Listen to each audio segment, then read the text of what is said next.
नमस्कार, आप देख रहे हैं सूर्या समाचार। सूर्या समाचार आज पहुंचा है फरीदाबाद, जहां फरीदाबाद के लोगों के साथ मौजूद है जनता की आवाज़, यानी कि आपकी आवाज़ उठाने का काम कर रहा है सूर्या समाचार। सूर्या समाचार में आज हमारे साथ जुड़ेंगे भारतीय जनता पार्टी से विधायक हैं नरेंद्र गुप्ता। उनका स्वागत है बहुत बहुत। नरेंद्र जी, आपका बहुत बहुत स्वागत है। तो कांग्रेस से हमारे साथ जुड़ रहे हैं कांग्रेस के प्रवक्ता सुमित गौड़। इसके अलावा जेजेपी से हमारे साथ जुड़ेंगे नलिन हुड्डा। आम आदमी पार्टी से हमारे साथ जुड़ेंगे प्रवेश मेहता और आईएनएलडी से हमारे साथ जुड़ेंगे जीत सिंह डागर। इनसे जानते हैं कि आखिर फरीदाबाद के लोकल मुद्दे क्यों हैं, क्या हैं लोकल मुद्दे, क्या हैं। फरीदाबाद विधानसभा की अगर हम बात करें तो यहाँ से विधायक है नरेंद्र गुप्ता। तो पहले नरेंद्र गुप्ता से पूछते हैं कि गुप्ता जी, क्या क्या काम आपने इस विधानसभा में कराए हैं, कौन से कामों को आप अपनी उपलब्धि मानते हैं? देखिए, जब से भाजपा को हरियाणा की जनता ने हरियाणा में सत्तारूढ़ मनोहर लाल जी को किया है, अनेकों काम हुए हैं। व्यवस्था परिवर्तन का काम किया है। व्यवस्था परिवर्तन, जहां पूरे टीचर्स पढ़ाने का काम कम करते थे, ट्रांसफ़र्स के लिए एमएलएज और एमपीज के द्वार पे जाते थे, उस व्यवस्था को परिवर्तित किया है। किसी को भी ट्रांसफ़र के लिए किसी के यहाँ जाने की ज़रूरत नहीं पड़ती और उसका ऑनलाइन ट्रांसफ़र पॉलिसी से ट्रांसफ़र होता है। नौकरी के लिए आप सबको पता है, खर्ची और पर्ची की बात सबको पता है कि विधायकों को कोटे मिलते थे, एक तहसीलदार लगाना है, एक डीएसपी लगाना है। सभी हमारे साथीगण खड़े हैं। आज वो व्यवस्था बिल्कुल बदली गई है। जो काबिल व्यक्ति है, अपनी योग्यता के आधार पर हरियाणा में नौकरी मिलती है। तो निश्चित ही हमारे ऐसे ऐसे गाँवों के गरीब परिवारों के बच्चों को नौकरी मिली है कि जो भ्रष्टाचार, जब कोई खेत गिरवी रखकर अपनी नौकरी पाता था तो वो उसके पैसे वसूल करने के लिए भ्रष्टाचार करता था। बहुत भ्रष्टाचार में कमी आई है। एक व्यवस्था परिवर्तन होने के बाद में अनेकों अनेक ऐसे काम हमारी हरियाणा सरकार ने किए हैं। और जहाँ तक मेरी अपनी विधानसभा क्षेत्र की बात है, मैंने एक कंसेप्ट किया कि अभी हम विकासशील देश हैं, विकसित भारत बनने में समय लगेगा। 2047 तक का आदरणीय प्रधानमंत्री मोदी जी ने टारगेट दिया है, पर हमने सोचा कि अपनी फरीदाबाद की जो सड़कें बने वो विकसित रोड पे हम सड़कें बनाएं, एज टू एज। जो दो सड़कों की जितनी पूरी चौड़ाई है उसके हिसाब से प्लानिंग करके उन रोडों को बनाए। जितनी भी मेरी सेक्टर डिवाइडिंग रोड है, अधिकतर पे बड़ी तेज़ी से काम चल रहा है।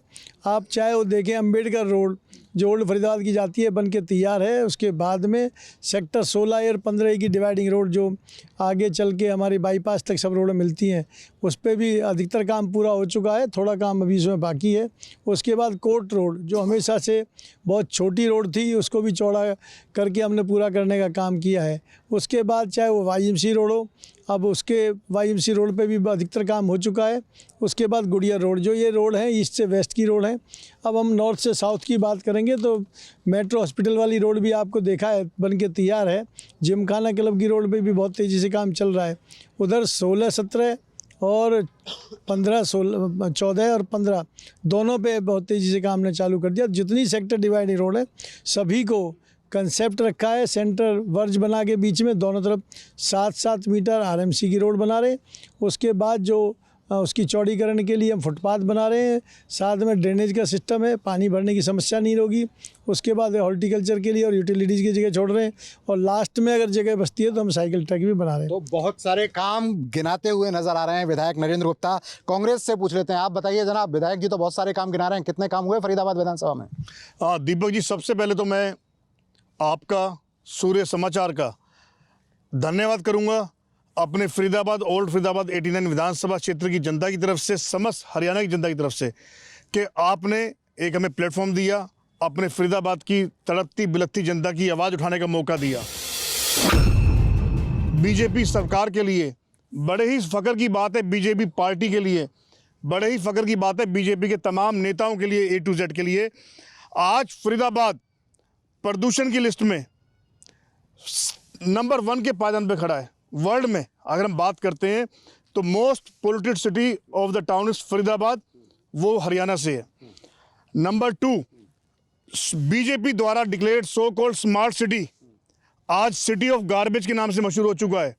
आज आप किसी भी चौक पे जाके देख लीजिए, पिछले जब से ही सरकार ने ये अपना सत्ता संभाली है और पिछले 1 साल से इतना बुरा हाल है।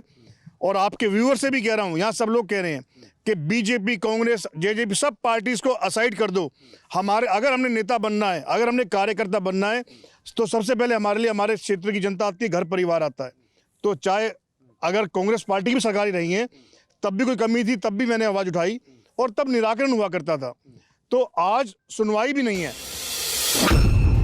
कांग्रेस के जो प्रवक्ता हैं वो गिनाते हुए नजर आ रहे हैं। नलिन हुड्डा हमारे साथ हैं, जेजेपी से हैं आप बताइए, आपको क्या नजर आता है? फरीदाबाद में कुछ काम हुआ? फरीदाबाद विधानसभा की अगर बात करें, देखिए, ये सरकार जब शुरू हुई, मैं उस समय से एक बार शुरू करूंगा, आपके 2-3 मिनट में चाहूँगा इसमें। हरियाणा के अंदर जब चुनाव हुए 2019 में, तो एक फ्रैक्चर्ड मैंडेट आया, जहां पर ज़रूरत महसूस हुई कि सरकार बनाने के लिए हरियाणा को एक सक्षम नेतृत्व देने के लिए, जो अकेली भारतीय जनता पार्टी नहीं कर पा रही थी, तो जननायक जनता पार्टी का सहारा लेके हरियाणा के अंदर सत्ता काबिज हुई और एक मजबूत सरकार चली। कई बार ये बातें होती हैं कि भी कांग्रेस के साथ करना चाहिए था, कांग्रेस के भी साथी कहते हैं कि हमारे साथ नहीं करा, इसके साथ नहीं करा। सबने अपनी अपनी तरीके से पुरजोर कोशिश करी, लेकिन जहाँ पर कॉमन मिनिमम प्रोग्राम तय हुआ, जहाँ पर ये एक एजेंडा तय हुआ कि हम लोग जो प्रदेश के अंदर जो बेहतर कार्यक्रम देना चाहते हैं, जो बेहतर पॉलिसी देना चाहते हैं, वो अगर भारतीय जनता पार्टी के साथ हमारा अलायंस हो तो शायद हम बेहतर तरीके से उसको डिलीवर कर पाएंगे। प्लस नंबर गेम ऐसा था कि जिस तरीके से कांग्रेस के साथ सरकार नहीं बन पा रही थी। जहां तक ये वोट की बात होती है कि जननायक जनता पार्टी को सरकार के खिलाफ वोट मिला, तो मैं ये स्पष्ट कर देना चाहता हूं कि जननायक जनता पार्टी का वोट ना केवल भारतीय जनता पार्टी के खिलाफ था, लेकिन कांग्रेस के खिलाफ भी था, लोकदल के खिलाफ भी था, आम आदमी पार्टी के खिलाफ भी था। वो जननायक जनता पार्टी का वोट एक नए युवा, पढ़े लिखे, सक्षम नेतृत्व को आदरणीय दुष्यंत चौटाला जी के रूप में हरियाणा की सत्ता देने का वोट था। अब आते हैं हम फरीदाबाद पे। फरीदाबाद शुरुआत से एक इंडस्ट्रियल बेल्ट रही है, लेकिन हम ये देखेंगे कि फरीदाबाद के अंदर सिर्फ इंडस्ट्री के नाम के चौक चौक रह गए हैं, जो ये कांग्रेस सरकार की देन थी। इंडस्ट्री गायब हो गई और फरीदाबाद को बद से बदतर हालत में पहुंचा दिया गया। फरीदाबाद आज की डेट में गुड़गांव के बाद सबसे ज्यादा टैक्स पेइंग सिटी है पूरे हरियाणा के लिए, लेकिन उस टैक्स पेइंग के अगेंस्ट में जो हमें जो डेवलपमेंट मिलती है, वो न्यूनतम स्तर पे आके फरीदाबाद में रुक गई है। सरकार के साझीदार आप हैं, डिप्टी सीएम आपके। जब इस पॉलिसी को ये देखा गया कि फरीदाबाद में इंडस्ट्रियलाइजेशन की जरूरत है, हमारे इंडस्ट्री मिनिस्टर आदरणीय दुष्यंत चौटाला जी, जो हमारे डेप्यूटी चीफ मिनिस्टर भी हैं, उन्होंने सबसे पहले फरीदाबाद के अंदर जो इंडस्ट्रियल टाउन मोटुका में अब ये जो IMT जो स्थापित करने का घोषित करा, वो अनाउंस करा। उसके बाद पहली इलेक्ट्रिक व्हीकल की जो फैक्ट्री है, वो फरीदाबाद पलवल के लोगों को देने का काम करा। पहली जो आपकी जो मोबाइल बैटरी की जो प्रोडक्शन यूनिट लगेगी, वो फरीदाबाद मेवात के लोगों के लिए मिलेगी। तो जो एक इकोसिस्टम तैयार होता है इंडस्ट्री को डेवलप करने के लिए कि यहाँ पे एम्प्लॉयमेंट जनरेशन हो, यहाँ पे तरक्की आए, यहाँ पे बेहतरी आए, तो उस डायरेक्शन के अंदर अगर किसी ने सोचा, तो वो एक नए पढ़े लिखे युवा आदरणीय दुष्यंत चौटाला जी ने सोचा। और हम इस बात के लिए उनका समर्थन करते हैं और इस उम्मीद पे उनका समर्थन इस पार्टी में करते हैं कि आगे जाके इस फरीदाबाद को ही नहीं, पूरे हरियाणा को एक सकारात्मक दिशा मिले, एक सकारात्मक काम जेजेपी कर रही है। आप कह रहे हैं कि जीजेपी और बीजेपी की गवर्नमेंट काम कर रही है। आप बताइए, आम आदमी पार्टी से हैं आप, प्रवेश मेहता जी, आप तो तमाम पार्टीज घूम आए हैं, क्या माहौल अब आप महसूस कर रहे हैं और किस तरह की स्थिति है? कितने खुश है, मैं घूमा हूं, मेरे दोस्त कितने खुश हैं। मैं उनसे पूछना चाहता हूं कि भ्रष्टाचारी का नाम तो नहीं मेरे पास, भ्रष्टाचारी का तो सारा है तुम्हारे पास है। भ्रष्टाचार नहीं हूं, चाहे सब पार्टियों में गया हूं, भ्रष्टाचारी नहीं हूं। भ्रष्टाचारी है तो वो सामने खड़े तालियां मारेंगे, मैं भ्रष्टाचारी नहीं हूं। और दूसरी बात, स्वच्छ फरीदाबाद, सुंदर फरीदाबाद, दूर क्यों जाते हो? ये पार्क ही घूम लो, सामने देखना कूड़े के ढेर लगे पड़े, सारा फरीदाबाद यहाँ आता है, देख लो सामने पड़ा है, कहीं जाने की बात थोड़ी है। इसलिए मेरा ये देखिए, बीच में नहीं बोलेंगे, बीच में नहीं बोलेंगे, बीच में नहीं बोलेंगे। मैं देखिए फिर ये नहीं। अब मैं पूछना चाहता हूं, हमारे सारे मंत्री वो कह रहे हैं जेल में हैं, मैं एक ही बात जवाब पूछना चाहता हूं कि हमारे मंत्री जेल में हैं, 2-2 साल हो गए, कोई आरोप सिद्ध नहीं हुआ, कोई आरोप सिद्ध नहीं हुआ। आप एक बात का जवाब दे दीजिए, अगर आरोप सिद्ध होता, चौटाला जी पे आरोप सिद्ध हुआ, जेल में गए, जैसे कोर्ट के द्वारा। LG एक ऐसी चीज है, मैंने इसके बारे में जानकारी ली, LG एक ऐसी चीज है, बिना कसूर के एक आदमी की 50 साल जमानत तो नहीं होने देगी। ये LG नाम है इस देश के अंदर। हैं INLD के पास। आप बताइए जनाब, इन्होंने तो कहा कि आरोप सिद्ध हो गए थे, जिसके बाद जेल में गए, आप क्या कहेंगे? तो मैं मुद्दे पर बात आता हूँ अपने फरीदाबाद विधानसभा के अंदर। अभी सबसे पहले हमारे विधायक जी से बात हुई और विधायक जी ने हरियाणा लेवल की बात करी, नौकरी की बात करी, क्लास 4 के लिए भर्ती करी तो उसमें इंजीनियर भर्ती कर दिए, बिना पैसे के भर्ती कर दिए। उसके बाद जो भी भर्ती करी, एसडीओ भर्ती हुई, जितनी भी अफसर लाइन पर भर्ती हुई, क्या कोई भी भर्ती हरियाणा से हुई? क्या हरियाणा में कोई काबिल आदमी नहीं था? सारे दूसरे स्टेटों से भर्ती होकर आई। पीछे मैं एक 58 सेक्टर बिजली बोर्ड में चला गया, वहाँ एसडीओ भर्ती होकर आया नया। मैं पूछ रहा भाई कहाँ से हो? बोले जी मध्य प्रदेश से। क्या हमारे हरियाणा में एक भी इंजीनियर नहीं था? यानी कि बड़ी भर्ती सारे दूसरे प्रदेशों से आ रही हैं। क्लास 4 इन्होंने यहाँ भर्ती करके कह दिया जी हम तो ईमानदारी से करते हैं। आज फरीदाबाद के अंदर आप किसी ऑफिस में चले जाओ, भ्रष्टाचार जितना आज के टाइम में है कभी किसी सरकार में नहीं हुआ। और ये अपने आप को कहते हैं दूध का दूल्हा। इनके पास जो चले जाओ दूध से नहा लेता, निपनिया दूध से, पानी के दूध से नहीं, निपनिया दूध से। लेकिन किसी भी ऑफिस में आप जाओ, बिना पैसे के, पहले पैसा देकर मान लो कभी काम भी होता था, तो पैसे देकर काम भी नहीं होता। रोडों की बात देखो, अगर यहाँ सेक्रेटरीट हमारा सबसे क्रीमी एरिया है, कोर्ट के सामने से आप रोड पर गिरो, शायद घुटने हुए हैं गड्ढे जी, गाड़ी एकदम से धप जाती है। 15 का डिवाइडिंग रोड देख लो, रोड पूरी टूटी हुई है। ये कहते हैं काम करा, एक काम की बातों पर आते नहीं है, बात करते हैं दूसरी। अपने विधानसभा की बात है, ये तमाम बात हो रही है। अब हम आऊंगा आपके पास। पहले एक बार जनता के पास चलता हूं और जनता से पूछता हूं कि जनता क्या इस बात को लेकर सोचती है। जनाब आप बताइए, काम हुए आपके इलाके में? फरीदाबाद विधानसभा की बात करें, कुछ काम हुआ है? काम भाई साहब बहुत हुआ है, और मैं गांव जावली से हूं, गाजियाबाद के पास से है, तो बीच में जमुना तो पड़ती है। वहां पे मैंने नाव चलती देखी है, लेकिन 1 या 2 इंच में नाव चलती हुई, ये मैं विपक्ष में ही देख रहा हूं, कांग्रेस पार्टी में। अगर भाई 1-2 इंच में मतलब फेसबुक पर दिख रही है वो चप्पल दिख गई, लेकिन नाव चल रही है उसमें। ये मैंने देखी है कांग्रेस में, आप बताइए, आपको क्या लगता है, क्या मुद्दे फरीदाबाद के? रोड सारे तैयार हो चुके हैं लगभग। पहले भ्रष्टाचार इतना था कि हर काम में बिना पैसे का कोई काम हुआ ही नहीं करता था। अब काम होते हैं और स्वच्छता के साथ राष्ट्र निर्माण की तरफ प्रजा का ध्यान है इस समय। हाँ, बिल्कुल काम हो रहे हैं। जी बताइए, आप बताइए। कांग्रेस का भ्रष्टाचार का नाम तो कांग्रेस है। अब 300 करोड़ मिले वहाँ पे, उसको क्या बताएंगे? कांग्रेस बात बताएं। 300 करोड़ कैश मिला, जो हार्ड कैश मिला है, उस पार्टी क्या कह रही है? पार्टी हमें बताया जाए।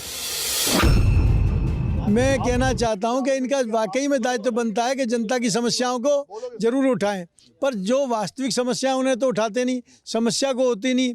पानी भराव की समस्या इनके समय थी, जब से हम सत्ता में आए हमने उसका निदान करने की कोशिश की है, और ऐसा समय था 4-4 दिन तक सर्किट हाउस के सामने पानी भरता था। आज आप जाके देखिए, 3 घंटे में, 2 घंटे में पानी निकल जाता है। ड्रेनेज का काम किया, पूरे फरीदाबाद में ड्रेनेज बनाने का काम किया है। हम काम करते हैं, शिलान्यास करते हैं, उसका उद्घाटन भी करते हैं।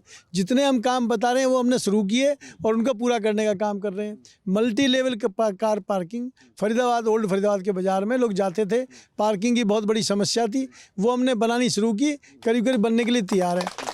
तो अगले आने वाली जनरेशन के लिए कि पानी की कमी ना हो, सीवर और फ्लो ना हो, इस तरह के 4 तालाबों को हमने काम शुरू किया है। सिही गांव में 10 एकड़ से ज़्यादा तालाब था, 14 फीट तक उसमें पॉलीथीन के भराव कर रखे थे, वो एक दिन में भर नहीं गए। ये इनके लोगों के काम था कि किस तरह की सफाई की अभी बात कर रहे थे, तो उस तरह का हमने काम करने का किया है कि उसको खुदाई करके उसको सुंदर तालाब बना रहे हैं। एसटीपी लगा के पानी को ज़मीन के अंदर लेके जाएंगे, तो आने वाली जनरेशन के लिए काम करना भी हमारा फ़र्ज बनता है कि पानी का वाटर लेवल बढ़े। तो अनेक काम हमने किए हैं जो कि वास्तविक रूप से दिखते हैं।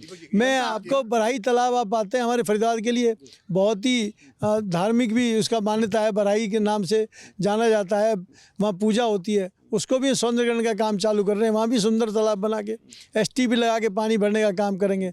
इसी तरह बुढ़ाना गांव के तालाबों को हम करने जा रहे हैं। तो आपको डेवलपमेंट की दृष्टि से जितनी तेज़ी से इस समय काम हुए हैं वो लोग सबको दिखाई देते हैं। डेवलपमेंट बहुत ज़्यादा हो रहा है, जनता से पूछ लेते हैं, क्योंकि यह मंच जनता का है, आपकी आवाज़ है, जनता की आवाज़ है। आप बताइए, डेवलपमेंट के काम बहुत हो रहे हैं? डेवलपमेंट के काम ये हो रहे हैं जी कि पिछली बार 2 महीने में बिजली का बिल आता था, अब 3 महीने में आता है। आम आदमी कैसे भरेगा? नंबर 1। दूसरा सवाल हमारा विधायक जी से ये भी है कि आज तक कोई भी सरकार का नोटिफिकेशन फरीदाबाद के रिगार्डिंग जिस पर सुप्रीम कोर्ट और हाई कोर्ट ने रोक ना लगाई हो, एक बता दें। दूसरी बात, समझदारी की जेजेपी जो डबल इंजन में तीसरा इंजन का काम कर रही है, उसकी 75% की पॉलिसी एम्प्लॉयमेंट की हाई कोर्ट ने, सुप्रीम कोर्ट ने बैन कर दी। ये इनकी अकलमंदी और गुड गवर्नेंस है। एक सेकंड जवाब ले लेते हैं। 75% का बड़ा वादा था, बड़ा दावा था, उस पर तो रोक लग गई, क्या कहेंगे?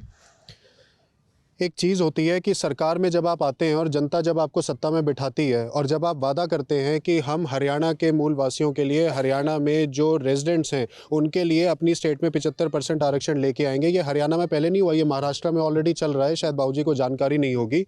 तो वो इंटेंट आपकी दर्शाता है कि आप उस पर एक्शन क्या लेते हैं। देखिए, सिर्फ यहाँ पे ना ये शोर शराबा हो रहा है, मुद्दों से सारे दूर हट रहे हैं, मुद्दे से सब दूर हट रहे हैं।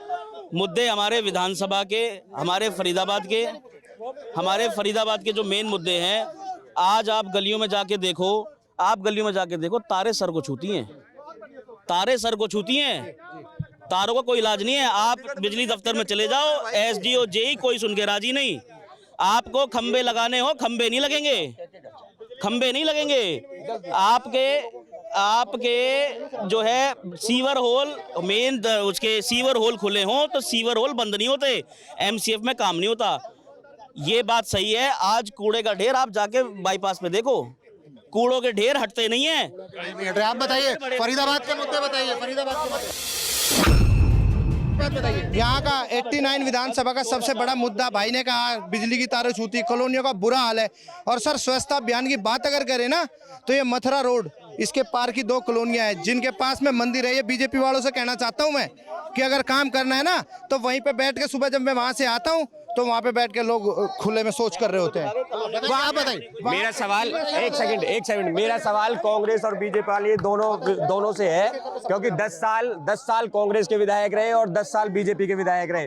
उन्होंने हमारी 89 विधानसभा में 12 से 13 कॉलोनियां हैं, स्लम बस्तियां। आज तक स्लम बस्तियों के लिए उन्होंने क्या किया, बल्कि और स्थानीय विधायक के कहने पे डिपार्टमेंट उन पे तोड़ने के लिए, कार्रवाई करने के लिए पहुंच जाता है, जिसमें जेजेपी के स्टे लगे हुए पे, जिसमें जेजेपी आके उन्हें बचाने का काम करती है। तो इन लोगों का रैलियों की भीड़ के लिए बसें खड़े करते हैं। क्या काम किया, ये एक काम बता दे। इसीलिए तो बातें सुनने नहीं देते। कोर्ट के लगे हुए स्टे पे अगर आप तोड़ रहे हो तो फिर क्या तरीका है ये? बताइए, आप बताइए क्या बता रहे थे?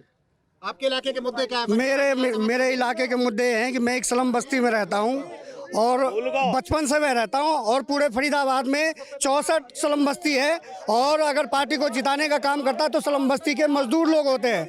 लेकिन जो भी सरकार आती है, कभी कांग्रेस का, कभी बीजेपी का, जिसका भी आता है, वो ये कहते हैं कि ये झुग्गी को मैं गोद में लेता हूँ, इस कॉलोनी को मैं गोद में लेता हूँ। जीतने के बाद कोई लौट के नहीं आता और उसके बाद झुग्गियों को, स्लम बस्ती वालों को भगाते हैं। कुछ और बात ले लेते हैं। आप बताइए। स्मार्ट सिटी को कूड़ा सिटी बना दिया है। हमारे नहर पर बहुत ज्यादा गंदगी है, हरिनगर, पदमनगर, बहुत बुरा हाल कर रखा है। एक वजीरपुर रोड है, मेन वजीरपुर रोड, वो विधायक साहब की भी नॉलेज में, नड़िया तोड़ देते हैं, घोटे पानी। पुलिस लाइन का गेट है, गेट के सामने पानी, वो मेन गेट बंद करके उसका पीछे से गेट बना दिया, वहां से लोग आते जाते हैं। बहुत बुरा हाल है।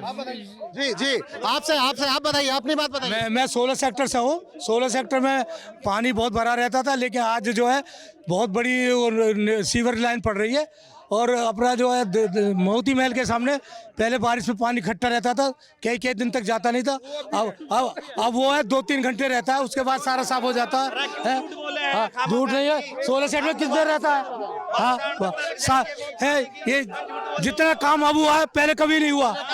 बताइए, आप क्या बताइए जी, बताइए। विधायक नरेंद्र गुप्ता जी बहुत अच्छा काम कर रहे हैं, बीजेपी बहुत अच्छा काम कर रही है। डिजिटलाइजेशन हुआ है, ऑनलाइन पेमेंट होती है। आज भ्रष्टाचार अगर रुकेगा तो केवल इसी बात से रुकेगा, हम घर बैठे अपने ऑनलाइन पेमेंट कर रहे हैं। ये कहने वाली बात है। कांग्रेस के टाइम पे आपने देखा कितना भ्रष्टाचार था। आज अगर कोई प्रशासन में भ्रष्टाचार कर रहा है, वो कांग्रेसी लोग बैठे हैं। जब हमारे लोग जो भर्ती हुए हैं बिन पर्ची बिन खर्ची, वो ईमानदारी से आए हैं, जब वो आएंगे काम करेंगे, यहाँ प्रशासन में भी कोई भ्रष्टाचार नहीं रहेगा। और पार्टी ने बहुत अच्छा काम कर रही है बीजेपी। हमारे मुख्यमंत्री जी ने जो प्रॉपर्टी ID और परिवार पहचान पत्र का काम किया है, एक वो ऐसा फैसला होगा कि आप जाके देखोगे लंबे समय में हरियाणा से झगड़े नाम के खत्म हो जाएंगे।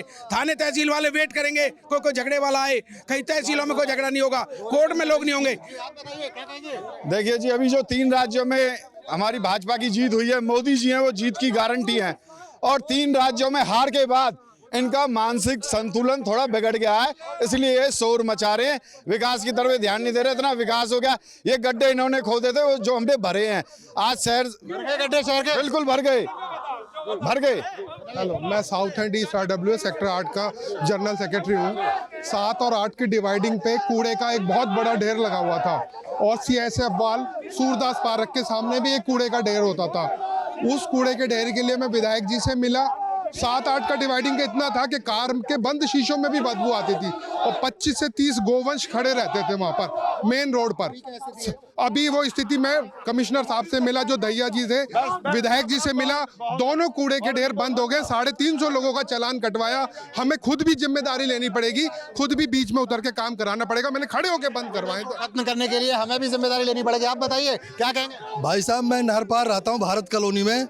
जब से भारतीय जनता पार्टी की सरकार बनी है तब से इतना विकास हुआ है नहर पार। जितनी भी गलियों में इंटरलॉकिंग टाइल्स, सीवर लाइन और खेड़ी रोड जो मेन रोड है वो 2 लाइन थी बिल्कुल पुरानी, वो विधायक जी ने उसको 4 लाइन करवाया।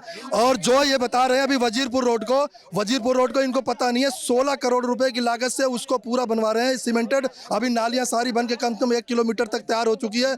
और मैं कह रहा हूँ भाइयों, ये तो 65 सालों से जो कूड़ा इकट्ठा कर रखा है जो कांग्रेस वालों ने, जो ये सारा बीजेपी ने उठा करके इनको साइड कर रखा है और सफाई कर रहा है। देखिए, मैं एक बात कहना चाहता हूं, जो अभी परवेश मेहता जी ये कह रहे हैं कि 10 महीने बाद पता लग जाएगा। ये जब ये 3 स्टेटों में इलेक्शन, 4 स्टेटों में इलेक्शन थे, उस टाइम भी यही बोल रहे थे। वहां पर नोटा को जो वोट मिली ना परसेंटेज, उससे भी नीचे परसेंटेज है आम आदमी पार्टी की। इस बात को भी सोचो ना आप। जब ये 10 महीने बाद क्या बता देंगे, ये नोटा पूछ लेते हैं। आप बताइए, सवाल ये कह रहे हैं। सवाल सुन लिया मैंने। क्या पंजाब की स्थिति क्या थी, दिल्ली की क्या थी? वहां तो जहां हम दिल से लड़ते हैं वहां सफाया कर देते हैं। बाकी राज्यों में दिल से नहीं लड़ा में नहीं, हरियाणा में दिल से लड़ेंगे और आपको बता दूंगा बम फूटेगा। और देखो, फिर मैं बता दूं, फरीदाबाद की ये सारी स्लम बस्तियां, नहर पार की सारी कॉलोनियां बेड़ा कर कुआ पड़ा है। ये जो आप पूछेंगी अगले इलेक्शन में, तैयारी कर लो। अगले इलेक्शन के अंदर भाजपा की सरकार नहीं, जमानतें नहीं बचेगी बीजेपी की अगली सरकार। चलिए, कुछ पब्लिक के पास आते हैं, इसके बाद नेताओं के पास आऊंगा। कुछ पब्लिक के लोगों को ले लेता हूँ। जी बताइए। बोला दिल से लड़ते हैं हम तो। दिल तो है, दिल का क्या कीजिए, कब किसी पे आ जाए क्या कीजिए। पहले कांग्रेस में बीजेपी ने लो सबको दिल दे दिया, अब कहाँ जाएंगे। हमें कहते हैं कि हम फिर से सरकार बनाएंगे, सुबह साफ करा के जाएंगे। जी बताइए। देखिए, तीन स्टेट के जो चुनाव परिणाम आए हैं, आप पार्टी का किसी की जमानत बची? क्या परवेज मेहता बता सकते हैं किसी की जमानत बची? सबकी जमानत जब्त हो गई है। और आने वाला समय भारतीय जनता पार्टी का है, नरेंद्र मोदी जी का है, मनोहर लाल जी का है। हम 350 सीट सेंटर में जीतेंगे और हरियाणा में 75 बार हम जीत के आएंगे। ये सरकार के कार्य कामों पे हमारी जीत है। मेरा सवाल फिर दोबारा है, क्या इनकी जमानत बची? किसी की जमानत बची? इनके कैंडिडेट की किसी की नहीं बची। तो विधायक नरेंद्र गुप्ता जी के ये मैं दोनों हमारे जो है कांग्रेस के दोस्त 10 साल पिछली कांग्रेस के विधायक रह लिए और 10 साल अब बीजेपी के विधायक रह लिए। आज तक इन्होंने स्लम बस्तियों के बारे में क्या किया है ये बता दें हमें। ये हमें स्लम बस्तियों के बारे में सिवाय तोड़ने के अलावा इन्होंने आज तक कुछ नहीं किया। दोनों ने सिवाय तोड़ने के अलावा कुछ नहीं किया। बस वहां से वोट लेने की राजनीति करते हैं। पूछ लेते हैं। आप बताइए, कुछ कह रहे थे आप कुछ कह रहे थे? अरे बिजली के बिल के बारे में पूछ लो, बिजली के बिल पूछ लेते हैं। जी आप कुछ कह रहे थे, बताइए। भारतीय जनता पार्टी एक राष्ट्रीय पार्टी है जो अपने देश के लिए करती है और फरीदाबाद का वो विकास हो रहा है जो पहले कभी नहीं हुआ। अब लगातार आप कांग्रेस पर आ जाते हैं। आप बताइए जरा, क्या कर रहे थे? देखिए, मैं 3 बातों पर ध्यान डालना चाहूंगा। पहले आप चुप रहे, हमारे बंदे भी देखिए, ये एक बात भूल गए, ये अंध भगत एक बात भूल गए हैं कि फरीदाबाद के अंदर हाल फिलहाल में ओल्ड फरीदाबाद अंडरपास के नीचे 3 जवान लोग डूब के मरे थे। तब कहाँ गया था इनकी स्मार्ट सिटी जब बनते मरे, ओल्ड अंडरपास के अंदर। दूसरी बात, आप आज कहीं भी चलिए मिर्जा साहब, पूरे फरीदाबाद में एक सबसे बड़ी समस्या फरीदाबाद की उठा रहा हूँ, प्रॉपर्टी आईडी के नाम पे जो लाखों करोड़ों की लूट हो रही है। हमारे परवेश मेहता जी ये सब भूल गए। जो जितनी भी प्रॉपर्टी आईडी के हैं, हजारों लाखों करोड़ रुपए डकार चुके हैं। उसके अलावा बीपीएल, परिवार पहचान पत्र, पेंशन कार्ड दिए बुजुर्गों की, ये सिर्फ काटने में लगे हुए हैं, लोगों की, आम जनता की जेब पे धागे डाल रहे हैं।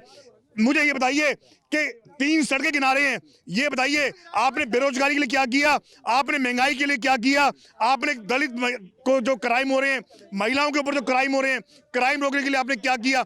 गैस का सिलेंडर 1000, पेट्रोल डीजल 100 के पार। जो कांग्रेस राज में 500 रुपए का मिलता था गैस सिलेंडर, पेट्रोल डीजल 60 रुपए मिलता था, दालचीनी 100 के पार।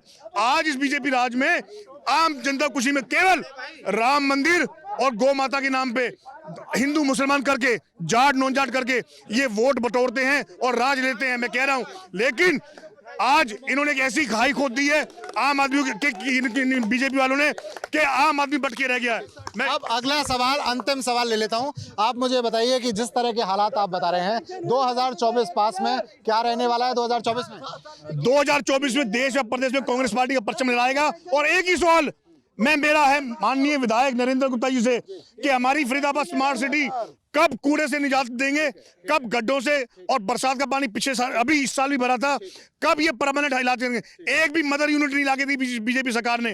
कांग्रेस ने पूरा IMT बसा दिया, कुछ नहीं किया इन्होंने युवाओं के लिए। हो गया। विधायक जी सवाल आपने सुन लिया है, आप बताइए आप क्या कहेंगे? देखिए, मैं सुमित गौड़ जी से ही कहना चाहता हूँ कि फरीदाबाद में एक नई तरीके का कल्चर पैदा हो रहा है। विकास विकास विकास, और वो परमानेंट विकास है हर क्षेत्र में।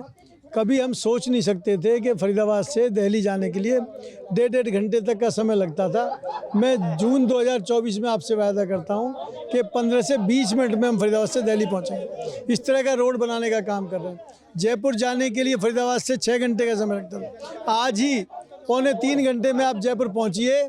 आपको इस तरह की रोड बनाने का काम किया है। मैं फरीदाबाद की बात कर रहा हूँ, फरीदाबाद की ही बात है। आप फरीदाबाद से दिल्ली में 20 मिनट में पहुंचने वाले हैं जून 2024 में। ये फरीदाबाद की बात है, जहाँ पे इंफ्रास्ट्रक्चर अच्छा होता है, रोड इंफ्रास्ट्रक्चर होता है, वहाँ के लोगों का हर तरह से विकास होता है। इंडस्ट्रीज के बड़े बड़े जो आप कहते हैं कि हमारे को मेन यूनिट आनी चाहिए, मदर यूनिट आनी चाहिए, जहाँ पे अगर आपकी कनेक्टिविटी अच्छी है तो बड़ी बड़ी यूनिटें यहाँ आएंगी। जेवर एयरपोर्ट बनने से पहले होता था, पहले एयरपोर्ट बनने के बाद रोड बनाने की सोची जाती थी। आप KMP पे देखिए कितना बुरा हाल रहा कि भाई आपको बनाने में कितना समय लगा इसको।